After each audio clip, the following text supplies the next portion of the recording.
Hi everyone, this is the second video in log equations or log graphs, and in this video we're going to have a look at transformations. Now, because we've already looked at transformations of exponential graphs, I'll just whiz through the transformation effects in this video, and in the third video I'll have a look at a specific log function, or log, I've called it log equation, but log function, and in that video we'll have a look at finding, say, an x and y intercept of a transformed function.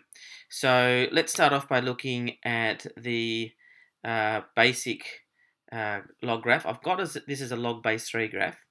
So just to remind you then, the function to the left approaches 0 as, approaches 0 as x approaches 0 but never hits 0, and it goes through the x-axis and then goes on forever, but incredibly slowly because of the way the log graph is designed. See the previous video if you're not too sure what I mean by that. Okay, so at the end of the first video I asked you to consider what would happen when we had a fractional base, so log base a third as our function. This is log base a, and what I've got here is log base n that I haven't uncovered yet. And what I've done is in Desmos I've got here n defined as 1 over a, so that was just so I could get 1/3 exactly there. So as you can see, 0.3 recurring. So there's log base 3, and here comes log base n. I wonder what you said would happen, whether it would just grow smaller or grow faster or what. What did you say? Let's have a look.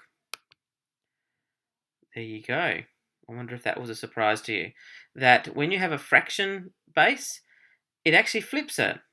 So you can see it cuts through at exactly the same place here, 1, for obvious reasons maybe, we've explained in another video. But we've now got the graph approaching, as x equals 0, the graph goes up towards infinity but never cuts through the y-axis. It slowly increases when we go this way, but in a negative sense. So it actually has flipped the graph, which you might find surprising. But again, when you think of what a is, and a is a base, and when we raise a base to a power, what happens to our graph there? So when x is positive and we've raised a fraction to a positive power, it's the same as making the y value, remembering that that is a to the power of something equals this value here when we translate it into an into exponential form or index form. So you'd expect the y values to be negative. Okay, so hopefully that kind of makes sense to you. All right, we'll leave it there. If you're not too convinced by what I just said, then perhaps you could, for yourself, do a little bit of work by putting in some values into your calculator and proving to yourself that what I've said is true. Okay, so we're going to have a look at the first transformation, and the transformation is the scale, or the dilation / reflection, which is the value of k here. So let me turn that one on.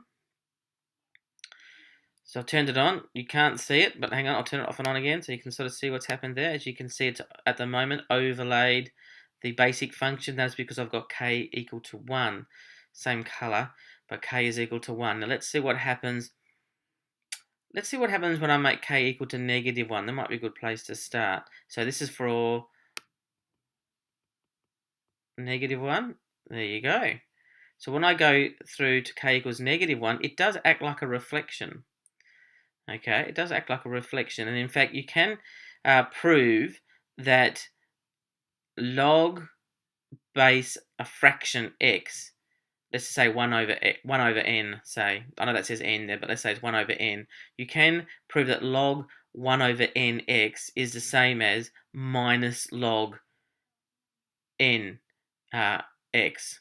That's a little proof that you can do. I'm not going to do it, but you could do it if you'd like to prove to yourself that that is the case. So having a negative outside your log makes it kind of like work like a fraction base, effectively. But all you need to know really is that it reflects the graph. Okay, so I'll put it back to 1. There we go.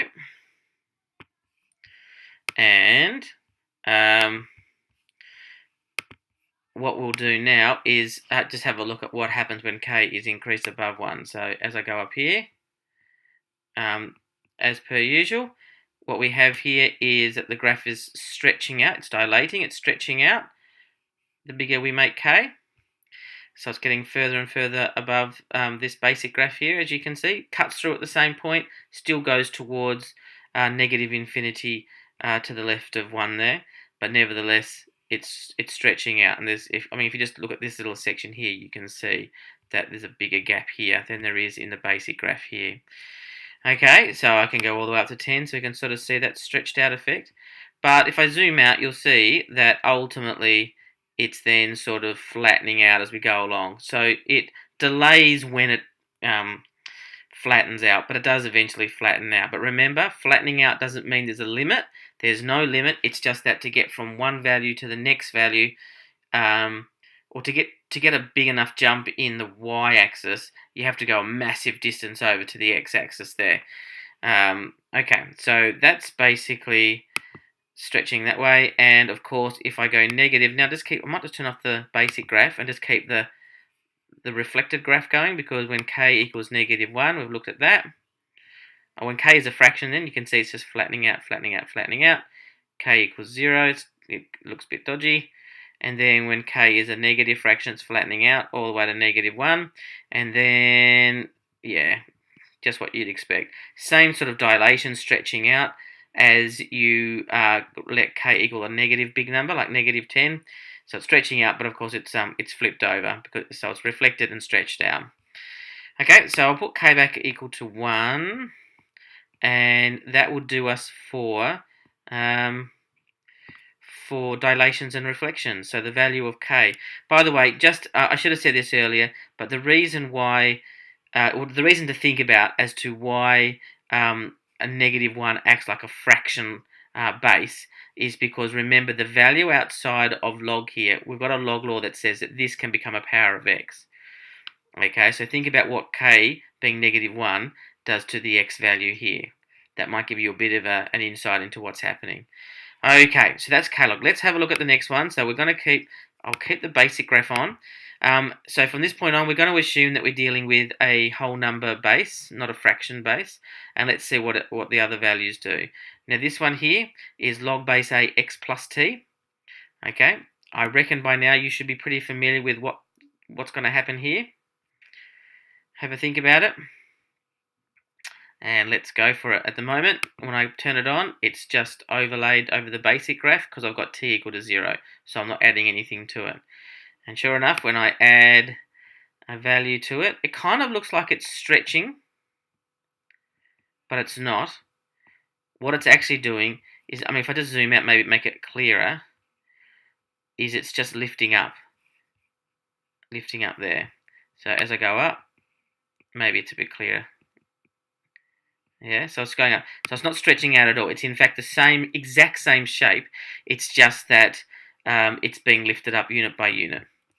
Okay, so going back to here, and so you'd find that where 1 was, if I can just go to t equal to 1, that where it cut through at 1, it's now, that same point is now 1 unit above the y-axis. Okay, so there's a translation of 1 unit upwards, which is what you kind of expect. And guess what? When I go down to negative, let's go down to -3, where it was cutting through at 1, it is now cutting through at not cutting through, sorry, but that point has been translated 3 units down. Okay, let me just go down to negative, let's go up to -2, and zoom across here. You'll see that it's cutting through at a different point, at 9. Okay, in another video we'll look at how to work out that cut-through value exactly. Okay, so that's basically T are vertical translations. So let's set t back to 0. If I can actually work out try to do it. Reset the graph to home and turn the graph off. And this time I'll add on this one here. I reckon by now you should be pretty clear with what's going to happen here. When I have x minus b, what's going to happen to the graph? Let's turn it on. Again, it just overlays basic graph because I've said b equal to 0, so there's no translation happening at all. And now as I increase the value of b, sure enough, a positive value for b moves it over that way because I've got x minus b there, right? So it's kind of like whatever the opposite sign is. If it was x minus 10, then the graph is going to go to the right. If it was x plus 10, of course the graph's going to go to the left. Our old friend, the vertical asymptote, has moved with it. I hope you noted that as I move this graph across. Okay, so it changes the location of the vertical asymptote. So if I go to b equal to 1, not 0.8, come on, over you go. Come on, there we go. So you can see that it's cut through the x-axis at x equal to 1. That's our new vertical asymptote. The graph approaches negative infinity to the left here. And of course the x-axis has also has a different x-intercept. That's moved over by 1 unit as well. So there we go. It's a horizontal translation. And of course, b being negative, it just does the same thing on the other side. So once again, if you're aware of these transformations, you are able to quickly sketch a graph with these transformations in mind. And once you have graphed those transformations, you can then use some calculations to work out the critical points, i.e. the y-intercept if there is one, and an x-intercept if there is one. Okay, so let's summarize what we've got here. Let's turn my iPad on. So in summary, this is what we've got. Y equal to k log base a x minus b. That's all of them all together. And let me just point out what they are. And these bits of information could go into your summary book, I think. So this is, as usual, your dilation. Okay. And that depends on the size of k and reflection. And that depends on the sign of k. So if I had negative log base ax, that would be negative 1 times log base ax, and the negative would reflect the graph. The reflection is a horizontal reflection. Yeah? So it reflects across the x-axis. Let's write that in. There we go. Okay, so that's k. B is a horizontal translation.